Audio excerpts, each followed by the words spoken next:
நேற்று August 3 1990 August 3 அன்று மட்டக்களப்பு மாவட்டத்தின் காத்தான்குடியில் உள்ள பள்ளிவாசல்களில் இஷா தொழுகையில் ஈடுபட்டிருந்த நிராயுத பொதுமக்கள் மீது நடத்தப்பட்ட கொடூரமான ஆயுத தாக்குதல் இலங்கையின் உள்நாட்டு போரின் மிக கருங்கால அத்தியாயங்களில் ஒன்றாக நினைவு கூறப்படுகிறது.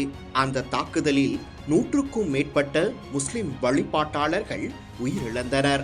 அந்த படுகொலைக்கு பொறுப்பாக அக்காலத்திலேயே விடுதலை புலிகள் மீது பரவலாக குற்றச்சாட்டுகள் முன்வைக்கப்பட்டுள்ளன. அந்த அமைப்பின் முன்னாள் தலைமை தரப்பினர் அக்குற்றச்சாட்டை முழுமையாக ஏற்கவும் இல்லை, மறுக்கவும் இல்லை. இந்த சம்பவம் வடக்கு கிழக்கில் தமிழர் முஸ்லிம் உறவுகளில் ஆழமான நம்பிக்கையின்மையையும் நீண்டகால அரசியல் பிளவையும் ஏற்படுத்திய ஒரு திருப்பு முனையாக அமைந்தது. அந்த வரலாற்று காயம் இன்னும் நினைவில் வாழும் நிலையில் அதே தினத்தில் இன அடையாளங்களின் அடிப்படையில் அல்லாமல் பொதுவான தேசிய எதிர்காலத்தை பற்றிய உரையாடலை முன்னிறுத்தும் ஒரு அரசியல் சந்திப்பு நேற்று ஜனாதிபதி செயலகத்தில் நடைபெற்றது. தமிழ், முஸ்லிம் மற்றும் மலேக மக்களை பிரதிநிதித்துவப்படுத்தும் 6 அரசியல் கட்சிகளின் கூட்டணியின் பிரதிநிதிகள் ஜனாதிபதி அனுரகுமார திசாநாயக்கவை சந்தித்து தமிழ் பேசும் மக்களின் நீண்டகால அரசியல், சமூக மற்றும் பொருளாதார பிரச்சினைகள் குறித்து விரிவாக கலந்துரையாடினர். இந்த சந்திப்பில் புதிய அரசியல் அமைப்பு, மாகாண சபை தேர்தல், வடக்கு மற்றும் கிழக்கின் காணி பிரச்சினைகள், மலேக மக்களின் நில உரிமை, வீடமைப்பு, அபிவிருத்தி உள்ளிட்ட பல முக்கிய விடயங்கள் முன்வைக்கப்பட்டன. குறிப்பாக மாகாண சபை தேர்தலை நடத்துவதில் ஏற்பட்டுள்ள தடைகள் குறித்து விரிவாக விவாதிக்கப்பட்டது. அதற்கு பதிலளித்த ஜனாதிபதி அதற்காக பாராளுமன்ற தெரிவுக்குழு நியமிக்கப்பட்டுள்ளதாகவும் எழுந்துள்ள சிக்கல்களை அனைத்து தரப்பினருடனும் கலந்துரையாடி தீர்வு காண அரசு தயாராக இருப்பதாகவும் தெரிவித்தார். புதிய அரசியலமைப்பு தொடர்பாக இலங்கை தமிழரசு கட்சியின் பொதுச் செயலாளர் M.A. சுமந்திரன் அது அவசரமாக மேற்கொள்ளப்பட வேண்டிய செயல் அல்ல என்றும் அனைத்து சமூகங்களின் கருத்துக்களையும் உள்ளடக்கிய தேசிய உரையாடலாக அமைய வேண்டும் என்றும் வலியுறுத்தினார். அதற்கு பதிலளித்த ஜனாதிபதி அனுரகுமார திசாநாயக்க அரசியலமைப்பை மாற்றுவதும் நிறைவேற்று ஜனாதிபதி முறைமையை ஒழிப்பதும் அரசாங்கத்தின் உறுதியான கொள்கை என்றாலும் அதை விட முக்கியமானது இலங்கையர்களாக அனைவரும் ஒன்றிணைந்து ஏற்றுக்கொள்ளக்கூடிய புதிய மக்கள் இணக்கத்தை உருவாக்குவதே என குறிப்பிட்டார். அவரது உரையின் மையச் செய்தி தனித்தனியாக இன அடிப்படையிலான அரசியல் கோரிக்கைகளை முன்வைப்பதை விட அனைத்து மக்களும் இலங்கையர்களாக இணைந்து செயல்படும் அரசியல் கலாசாரத்தை உருவாக்க வேண்டிய அவசியமாக இருந்தது.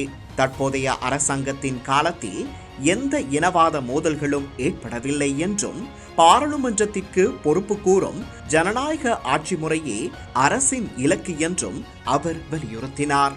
மலேக மக்களின் வாழ்க்கை தரத்தை உயர்த்தும் நோக்கில் தோட்ட தொழிலாளர்களுக்கு 10% காணிக்கு சட்டப்பூர்வ உரிமை வழங்கும் அரசின் திட்டத்திற்கும் இந்த சந்திப்பில் முக்கியத்துவம் அளிக்கப்பட்டது.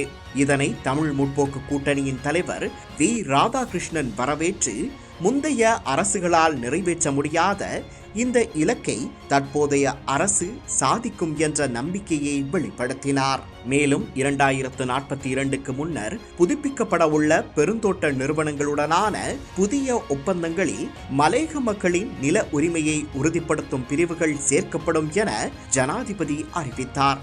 இந்திய உதவியுடன் கட்டப்பட்ட வீடுகளுக்கான நீர், மின்சார கட்டண சுமைகளை சமாளிக்க பொருளாதார உதவி திட்டங்களும் 2027 வரவு செலவு திட்டத்தில் அதிக நிதி ஒதுக்கீடும் வழங்கப்படும் என அவர் உறுதியளித்தார். வடக்கு மற்றும் மத்திய மலைநாட்டின் காணி பிரச்சனைகள் தொடர்பாக மக்களின் நிலம் மக்களுக்கே சொந்தமாக இருக்க வேண்டும் என்பதே அரசின் நிலைப்பாடு என ஜனாதிபதி மீண்டும் வலியுறுத்தினார். இந்த சந்திப்பின் இன்னொரு முக்கிய அம்சம் தமிழ் பேசும் மக்களின் பிரச்சனைகளை ஒருங்கிணைந்து விவாதிக்க தமிழ், முஸ்லிம், மலேக அரசியல் கட்சிகள் ஒரே மேசையில் அமர்ந்திருப்பதே ஆகும்.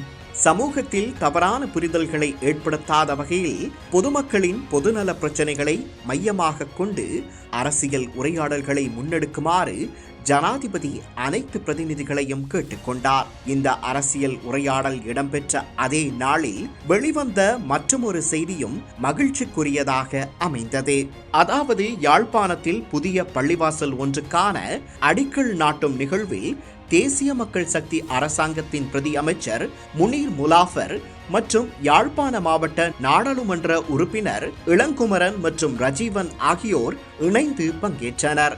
வடக்கில் ஒரு பள்ளிவாசல் நிர்மாணத்திற்காக தமிழ் மற்றும் முஸ்லிம் பிரதிநிதிகள் ஒன்றாக நிற்பது கடந்த காலத்தின் கசப்பான நினைவுகளை தாண்டி பரஸ்பர மரியாதை, ஒத்துழைப்பு மற்றும் நல்லிணக்கத்தை நோக்கிய புதிய அரசியல் அணுகுமுறையின் அடையாளமாக பலரால் பார்க்கப்படுகிறது. காத்தான்குடி படுகொலை போன்ற துயரங்கள் வரலாற்றில் அழியாத காயங்களை விட்டு சென்றுள்ளன.